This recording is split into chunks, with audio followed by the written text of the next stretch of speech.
మనం చదువుకున్నది చరిత్ర కాదు, మనకు అలవాటు చేసిన అబద్ధం. మొఘల్స్ గురించి పేజీలు పేజీలు రాసిన వాళ్ళు మన భారతీయ చరిత్ర గురించి 2 పేజీల్లో ఎందుకు ముగించేశారు?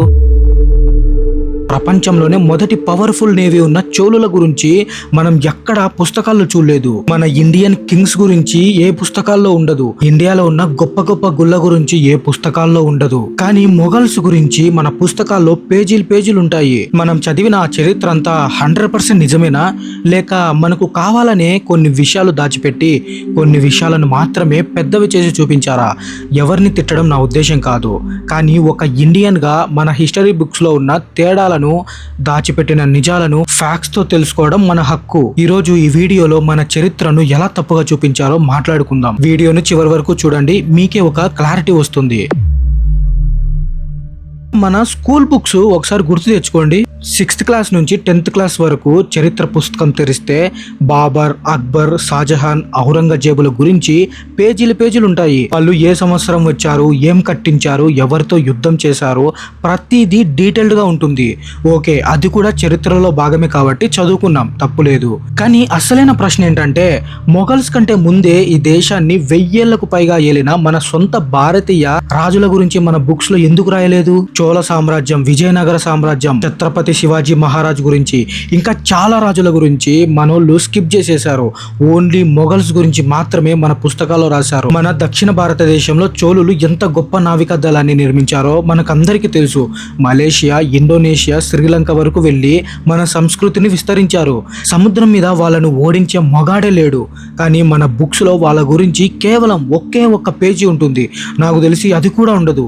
నిజం చెప్పండి, మీలో ఎంతమందికి చోళ సామ్రాజ్యం గురించి తెలుసు? అంటే ఇప్పుడు కాదు, మీ స్కూల్ టైమ్స్లో. నాకైతే నా స్కూల్ టైంలో చోళ సామ్రాజ్యం గురించి, చోళుల గురించి అస్సలు తెలియదు. నాకు ఎప్పుడు తెలిసిందంటే, ఒక మూవీ వచ్చింది యుగానికొక్కడు. ఆ మూవీలో చోళులు, పాండ్యులు ఉంటారనేసి అప్పుడు తెలిసింది తప్ప ఆ బుక్స్ లో నేను తెలుసుకున్నది ఏమీ లేదు. ఓన్లీ మూవీ నుంచే వాళ్ళ గురించి తెలియడం జరిగింది. కానీ మన బుక్స్ లో వీళ్ళ గురించి, వీళ్ళ గొప్పతనం గురించి ఎక్కడా ఉండదు. బుక్ తెరిస్తే మొఘల్స్ మొఘల్స్ మొఘల్స్. విజయనగర సామ్రాజ్యం శ్రీకృష్ణ దేవరాయల కాలంలో బంగారం, వజ్రాలు వీధుల్లో రాసులుగా పోసి అమ్మేవారని మనమందరం విన్నాం. అది ఎంత గొప్ప ఆర్థిక వ్యవస్థో ఆలోచించండి. మరి అలాంటి విజయనగర వైభవం గురించి పుస్తకాల్లో ఎక్కడా ఉండదు. గొప్ప గొప్ప చరిత్ర ఉన్న రాజుల గురించి, టెంపుల్స్ గురించి, ఇంకొక విషయం ఏంటంటే శ్రీకృష్ణ దేవరాయల గురించి కూడా చాలా తక్కువగా మన బుక్స్ లో ఉంటుంది. కేవలం అక్కడక్కడ మాత్రమే ఇచ్చుంటారు తప్ప పూర్తిగా ఒక చాప్టర్ అంటూ ఎవరికి ఉండదు. ఓన్లీ మొఘల్స్ కి మాత్రమే ఒక్కొక్కరికి 2-3 చాప్టర్స్ ఉంటాయి. మార్తాండ వర్మ ఈ పేరు ఎంతమందికి తెలుసు? నిజం చెప్పండి. 1741లో డచ్ నేవీ వాళ్ళని దారుణంగా ఓడించిన ఆసియా రాజు ఈయన మాత్రమే.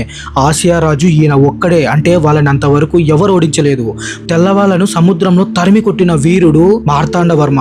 కానీ ఈయన చరిత్ర గురించి ఎక్కడా చెప్పలేదు. విదేశీ దండయాత్రలను చూపించినట్టు మన సొంత నేల మీద పుట్టిన సామ్రాజ్యాల గొప్పదనాన్ని చూపించకపోవడం ఎంతవరకు న్యాయం చెప్పండి.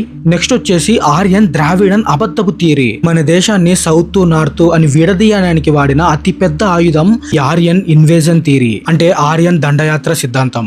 బ్రిటిష్ వాళ్ళు మనల్ని పాలించేటప్పుడు ఒక కథ అల్లారు. అదేంటంటే ఆర్యన్లు అనే వాళ్ళు బయట దేశాల నుంచి వచ్చి భారతదేశంపై దాడి చేసి ఇక్కడున్న ద్రావిడులను దక్షిణ భారతదేశానికి, అంటే మనల్ని ఇక్కడికి తరిమేశారంట. అది వాళ్ళు రాశారు. కానీ ఆ అబద్ధం ఎక్కువ నాళ్ళు దాగదు కదా.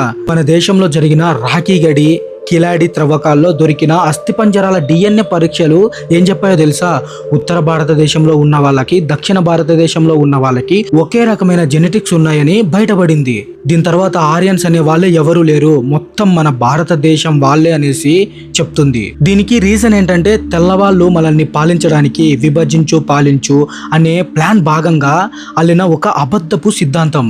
స్వాతంత్రం వచ్చాక కూడా మన బుక్స్ లో దీన్ని తీయకపోవడం ఎంత పెద్ద పొరపాటు అంటారు. ఇంకొక విషయం ఏంటంటే, ఇండస్ వ్యాలీ సివిలైజేషన్, సింధులోయ నాగరికత మనం బుక్స్ లో చదువుకున్నాం. హరప్ప, మోహంజోదారో పట్టణాలు సింధు నది ఒడ్డున ఉన్నాయనేసి. సో ఇవన్నీ మన బుక్స్ లో చదువుకున్నాం. కానీ శాస్త్రవేత్తలకి రీసెంట్ గా శాటిలైట్ చిత్రాలు కనుక్కున్నారు. సో వాటిలో ఏమున్నాయి తెలుసా? సింధు నది మాత్రమే కాదు, దానికంటే పెద్దదైన సరస్వతి నది బయటపడింది. చాలా నగరాలు ఆ సరస్వతి నది ఒడ్డున ఉన్నాయంట. సో వాతావరణ మార్పుల వల్ల ఆ నది ఇంకిపోయింది. మన ప్రాచీన గ్రంథాల్లో సరస్వతి నది గురించి ముందే రాసున్నారు. కానీ దీని గురించి ఎక్కడా చెప్పలేదు. ఇంకొక విషయం ఏంటంటే, మన దేశం అంటే కేవలం రాజులు, యుద్ధాలు మాత్రమే కాదు, ప్రపంచానికే సైన్స్ నేర్పించిన దేశం. ఆర్యభట్ట సున్నాని కనుక్కున్నాడు. సున్నా కనుక్కున్నాడు కాబట్టి ఈ ప్రపంచం మొత్తం దాని మీదే నడుస్తుంది. భూమి గుండ్రంగా ఉందని, సూర్యుడు చుట్టూ తిరుగుతుందనేసి అప్పుడే చెప్పారు. నెక్స్ట్ వచ్చేసి సుశ్రుత. ప్రపంచంలోనే మొదటి ప్లాస్టిక్ సర్జరీ చేసిన వ్యక్తి ఈయన అప్పట్లోనే ప్లాస్టిక్ సర్జరీ చేశారంటే మామూలు విషయం కాదు. సో అప్పట్లో వీళ్ళు చేశారంటే మీరే ఊహించుకోండి వాళ్ళ దగ్గర ఎంత టెక్నాలజీ ఉందంటే వాళ్ళు ప్లాస్టిక్ సర్జరీ చేస్తారు. ఒక కథ కూడా ఉంది. సో ఒక యుద్ధంలో ఒక రాజుకి ముక్కు పోయిందంట. ఆ ముక్కుని ఎవరు సరి చేయలేకపోయారు. సో ఈయన దగ్గరకు వచ్చినప్పుడు ఈయన మాత్రం పర్ఫెక్ట్ గా సెట్ చేసి ఆపరేషన్ చేశాడంట. సో దాంతో ఈయన వెళ్ళి వాళ్ళ రాజ్యంలో అంటే బయట దేశంలో చెప్పినప్పుడు వాళ్ళు ఇది కనుక్కొని ఇక్కడికి వచ్చి ఇదంతా ఉండకూడదనేసి నాశనం చేయడం జరిగింది. అలాంటి మూర్ఖులు బయట విదేశీయులు. భాస్కరాచార్య గ్రావిటీ గురించి న్యూటన్ కన్నా ముందే రాశారు. న్యూటన్ ఈ మధ్య కాలంలోనే ఏదో ఆపిల్ పండు కింద పడతానే గ్రావిటీ అని ఆలోచన వచ్చిందనేసి లేపుతున్నారు కానీ దీని గురించి భాస్కరాచార్య గారు ముందే రాశారు. సో ఇదంతా మన చరిత్ర బుక్స్ లో ఎక్కడా లేదు. ఎందుకంటే నలంద యూనివర్సిటీ కాల్ చేసినప్పుడు ఆ బుక్స్ కూడా అందులోనే కాలిపోయాయి. ఎక్కడో అక్కడక్కడ దొరికిన వాటిలో మాత్రమే వీటి గురించి ఉన్నది. కానీ వీళ్ళు ముందే వీటి గురించి కనుక్కొని పేటెంట్స్ అన్ని వీళ్ళే తీసేసుకొని వాళ్ళే దీన్ని కనుక్కున్నా మేమే క్రియేట్ చేసాం, మా వల్లే ఇదంతా వచ్చిందనేసి వాళ్ళు చెప్పుకోవడం జరిగింది. మరి మన పిల్లలకి సైంటిస్ట్ అంటే కేవలం బయట దేశాల వాళ్ళు మాత్రమే గుర్తొస్తారు. మన ప్రాచీన సైంటిస్టుల గురించి ఎవరికీ తెలియదు. ఎందుకంటే వాళ్ళ గురించి మన బుక్స్ లో మన చరిత్రలో లేదు కాబట్టి. ఇంకొక విషయం ఏంటంటే బ్రిటిష్ వాళ్ళు రాకముందు ప్రపంచ ఆర్థిక వ్యవస్థలో వరల్డ్ జీడిపి భారతదేశం వాటా 27 నుండి 32% కన్నా ఎక్కువ అంట. ప్రపంచంలోనే అత్యధిక ధనిక దేశం అంటే మన ఇండియానే. అందుకే బ్రిటిష్ వాళ్ళు, ఈ డచ్ వాళ్ళు, ఈ ఫ్రెంచ్ వాళ్ళు మొత్తం మన ఇండియాకి వచ్చి దోచుకొని పోయి లాస్ట్ కి 3% కి పడేసి మనల్ని పేద దేశంగా మార్చేసి వెళ్ళారు. సో ఈ దోపిడీ గురించి మాట్లాడకుండా వాళ్ళు మనకు రైల్వేలు వేశారు, ఏవేవో వేశారు, అవి ఇచ్చారని చెప్పుకుంటారు. కానీ వీటి గురించి వాళ్ళు దోచుకున్న విషయాల గురించి, వాళ్ళు దోచుకున్న సంపదల గురించి ఎక్కడ మెన్షన్ చేయరు. సో వాళ్ళు రైలు ఇచ్చారనేసి ఏ గొప్పలు చెప్పుకుంటూ ఉంటారు కదా. వాళ్ళు రైలు ఎందుకు ఇచ్చారు? వాళ్ళ సంపదని ట్రాన్స్పోర్ట్ చేయడానికి. అంటే ఒక ప్లేస్ నుంచి ఒక ప్లేస్ కి ట్రాన్స్పోర్ట్ చేసి, అంటే రైళ్లలో ట్రాన్స్పోర్ట్ చేసి సముద్రం ఒడ్డుకు తీసుకెళ్లి అక్కడ ఉన్న ఓడలలో ఎక్కించి వాళ్ళ దేశానికి తీసుకెళ్లేవారు. వాళ్ళ కోసం వాళ్ళు దోచుకోవడానికి రైళ్లను తయారు చేశారు కానీ ఏదో ఇండియా కోసం తయారు చేయలేదు. కానీ కొందరు ఉంటారు గొర్రెల్లాగా బ్రిటిష్ వాళ్ళు మనకి రైలు ఇచ్చారు, సో వాళ్ళు మంచోళ్ళు గొప్పోళ్ళు అని చెప్పుకుంటా అంటారు. వాళ్ళకి నిజంగా సిగ్గు ఉండాలి. దీని గురించి ఎక్కడ మాట్లాడరు. మన చరిత్ర అయితే అస్సలు లేదు. సో ఓన్లీ వాళ్ళు రైలు ఇచ్చారనేసి మెన్షన్ చేస్తారు తప్ప వాళ్ళు దోచుకునేది అదంతా చిన్న జస్ట్ ఎక్కడ కూడా చిన్న లైన్ కూడా ఎక్కడ యాడ్ చేయరు. ఈ విషయం ఎంతమందికి తెలుసు? 1943లో బెంగాల్లోనే దాదాపు 30 లక్షల నుంచి 40 లక్షల మంది భారతీయులు ఆకలితో చనిపోయారు. చరిత్రలో ఏం రాశారో తెలుసా? వర్షాలు పడక, పంటలు పండగ, కరువు వచ్చి, సహజ కరువు వచ్చి వాళ్ళు చచ్చిపోయారు అనేసి రాశారు. కానీ దీని వెనక ఉన్న నిజం ఏంటంటే ధాన్యాలను మొత్తం వీళ్ళు దోచుకొని పోయి యూరప్ కి తీసుకెళ్లారు. అది కూడా ఎందుకు తీసుకెళ్లారో తెలుసా? వరల్డ్ వార్ 2 జరుగుతున్నప్పుడు వాళ్ళ సైన్యానికి ఆహారం అవసరమై బెంగాల్లోని ధాన్యాలను మొత్తం లూటీ చేసేసి అక్కడ మొత్తం ఖాళీ చేసేసి వాళ్ళ దేశానికి పట్టుకెళ్ళిపోయారు. వీళ్ళు దానికి పెట్టిన పేరు ఏంటో తెలుసా? సహజ కరువు అనేసి. అంటే వర్షాలు పడక, పంటలు పండక వచ్చిన కరువు అని అర్థం. సో సిగ్గుండాలి. ఈ విషయం తెలిసి కూడా వాళ్ళు మన హిస్టరీలో దీని గురించి ఎక్కడ మెన్షన్ చేయలేదు. దీని గురించి ఎక్కడ బయట పెట్టలేదు. జస్ట్ సహజ కరువు అక్కడ ఏం లేదు, జస్ట్ కరువు అనేసి వీళ్ళు మెన్షన్ చేశారు. ఒక ఆయన బ్రిటిష్ ఆఫీసర్ కి చెప్పాడు ఏమని, సరే బెంగాల్లో అందరూ కరువు వచ్చి చచ్చిపోతున్నారు, సో మీరు కొంచెం కేర్ చేయండి, మొత్తం మీరు ధాన్యాలను దోచుకొని వెళ్తున్నారు కదా, సో కొంచెం చూసుకోండి అని చెప్పినప్పుడు ఆయన ఏమన్నా తెలుసు అని ఏమన్నాడంట తెలుసా? భారతీయులు కుందేలలా పిల్లల్ని కంటారు, ఆకలితో చనిపోతే ఏంటి అని అన్నాడంట. అంటే వాళ్ళని వీళ్ళు వెనకేసుకొని వస్తారు. మన చరిత్ర హిస్టరీ బుక్స్ లో దీని గురించి ఎక్కడా ఉండదు. జస్ట్ సహజ కరువు అనే రాసి ఉంటుంది. ఇప్పుడిప్పుడే అందరికీ జ్ఞానోదయం అవుతుంది. ఈ విషయాలన్నీ బయటపడుతున్నాయి, అందరికీ తెలుస్తుంది. మనకు స్వాతంత్రం ఎలా వచ్చింది అని బుక్స్ లో చూస్తే అహింసా మార్గం అని ఉంటుంది, సత్యాగ్రహం వల్లే వచ్చిందని ఉంటుంది. కానీ అది అస్సలు నిజం కాదు, అది పచ్చి అబద్ధం. అహింస గొప్పదే కాదనట్లేదు.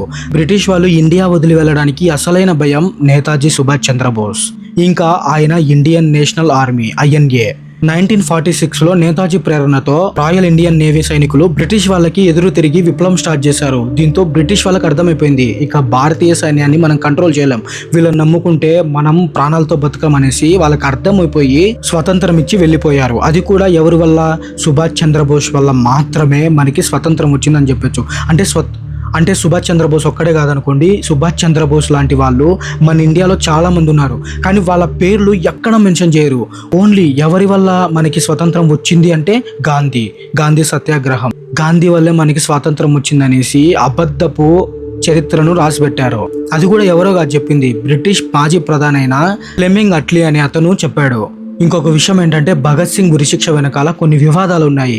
అంటే భగత్ సింగ్ బ్రిటిష్ వాళ్ళకి దొరికి ఆయన బ్రిటిష్ వాళ్ళ చేతుల్లో ఉరిదీయబడ్డాడనేసి. నిజానికి దీని వెనక గాంధీజీ ఉన్నారనేసి చాలా మంది నమ్ముతారు. ఎందుకంటే గాంధీజీకి పవర్ ఉంది, అని విడిపించే పవర్ ఉంది. కానీ ఒక్క మాట ఎత్తుకోకుండా మీ పని మీరు చేసేసుకోండి అనేసి చెప్పేసి చేతులు ఎత్తేసాడంట. ఈ విషయాలన్నీ నేను ఎందుకు చెప్తున్నానంటే మనం ఎవరిని ద్వేషించాల్సిన అవసరం లేదు, గతాన్ని తవ్వుకొని గొడవలు పడాల్సిన అవసరం లేదు. కానీ ఒక జాతి తన నిజమైన చరిత్రను మర్చిపోతే ఆ జాతికి భవిష్యత్తు ఉండదు. తెల్లవాళ్ళు రాసి వెళ్ళిన చరిత్రను, మనల్ని తక్కువ చేసి చూపించిన కథలను పక్కన పెట్టి నిజమైన చరిత్ర గురించి మన తర్వాత తరానికి అందించాలి. మన రాజుల వీరగాథలు, మన సైంటిస్టుల గొప్పదనం ప్రతి ఒక్కరికి తెలియజేయాలి. ఈ విషయంపై మీ అభిప్రాయం ఏంటి కింద కామెంట్ చేయండి. ఇంకా ఇలాంటి వీడియోస్ కోసం మన ఛానల్ని తప్పకుండా సబ్స్క్రైబ్ చేసుకోండి. ఇంకో మంచి వీడియోతో మీ ముందుకు వస్తాను. అంతవరకు బాయ్. జై హింద్.